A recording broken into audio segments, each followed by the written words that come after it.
David had carried anger in his heart for years. It wasn't just a fleeting frustration or a passing moment of hurt. It was a deep, festering wound that had become part of his identity. The source of his pain? A betrayal from someone he had once considered family. Thomas had been David's closest friend since childhood. They'd grown up together, shared secrets, celebrated milestones, and leaned on each other during the hardest times. When David's father passed away unexpectedly, it was Thomas who stood by his side, offering a shoulder to cry on and words of comfort when no one else could reach him. They were more than friends. They were brothers in every way except blood. But everything changed the day David discovered that Thomas had betrayed him. It wasn't just any betrayal. It was a knife to the heart. Thomas had been secretly involved in a business deal behind David's back, one that cost David not only a significant amount of money, but also his reputation in the community. The betrayal felt personal, deliberate, and unforgivable. At first, David was stunned.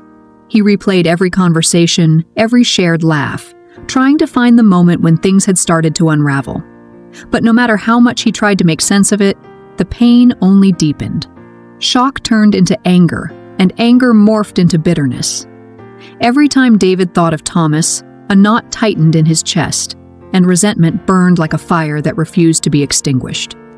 Years passed, but the wound never healed. David thought that holding on to his anger would protect him from future hurt, that it would serve as a shield against betrayal. But in reality, it became a prison. The bitterness seeped into every part of his life, his relationships, his work, even his faith. He became guarded, distrusting, and distant from those who cared about him. The joy he once found in simple things faded, replaced by a lingering sense of betrayal that colored every aspect of his life. Friends noticed the change in him. "You've got to let it go, David," they'd say gently. But David would shake his head. How could they understand? Forgiveness felt impossible. To forgive Thomas would feel like saying what he did was okay, and it wasn't. It would feel like erasing the pain, like letting Thomas off the hook. And David wasn't ready to do that. One Sunday morning, David found himself sitting alone in church. He hadn't planned to be there. It was one of those mornings when he felt restless and unsettled, and without thinking, he had driven to the small chapel on the edge of town. The service had already begun, but David slid into a back pew, his heart heavy, his mind elsewhere. The pastor's sermon that day was about forgiveness. Not the easy kind, like forgiving someone for cutting you off in traffic or forgetting your birthday. No, this was about the hard, gut-wrenching kind of forgiveness. The kind that feels impossible. The kind that asks you to release the very thing you've been clinging to for dear life. David shifted uncomfortably in his seat as the pastor spoke about how holding on to anger is like drinking poison and expecting the other person to suffer. How forgiveness isn't about excusing the wrong, but about freeing yourself from the chains of bitterness.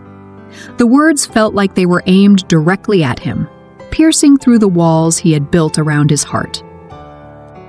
After the service, David sat in the empty pew long after everyone else had left. He wasn't sure what he was feeling.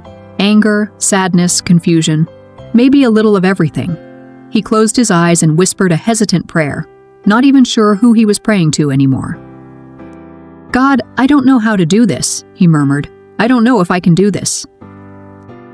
But in that still, quiet moment, he felt something he hadn't felt in years. A gentle stirring in his heart, like the first hint of dawn after a long, dark night. It wasn't an answer, but it was a start. The journey toward forgiveness wasn't immediate. David didn't wake up the next morning with all his anger gone. In fact, there were days when the bitterness roared back louder than ever, reminding him of the hurt he'd endured. But something had shifted. For the first time, David wanted to forgive. He wanted to be free from the weight that had held him down for so long. He started small. Each morning he whispered a simple prayer, "Help me let go." Sometimes it felt like nothing was happening, but other days he felt a flicker of peace, like a tiny light in the darkness. Months passed, and David found himself thinking about Thomas less and less. The anger that had once consumed him began to fade, replaced by a quiet sense of release. He realized that forgiveness wasn't about letting Thomas off the hook. It was about releasing himself from the prison of pain. Holding on to that anger had only hurt him, not Thomas. One day, David did something he never thought he would do. He picked up the phone and called Thomas. When Thomas answered, there was a long, heavy silence. Neither of them knew what to say.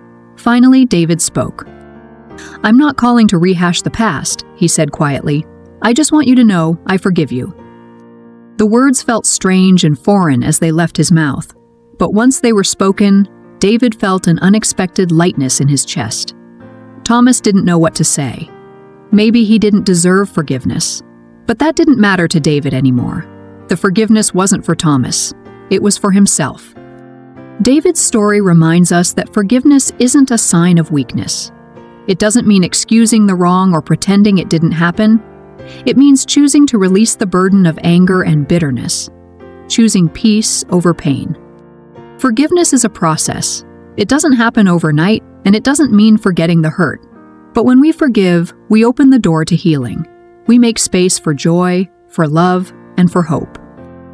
David learned that true freedom isn't found in holding on to pain. It's found in letting it go. When we release the past, we step into a future filled with peace, grace, and the incredible power of healing. Because in the end, forgiveness isn't just about the person who hurt us. It's about freeing our own hearts to live fully and love deeply once again.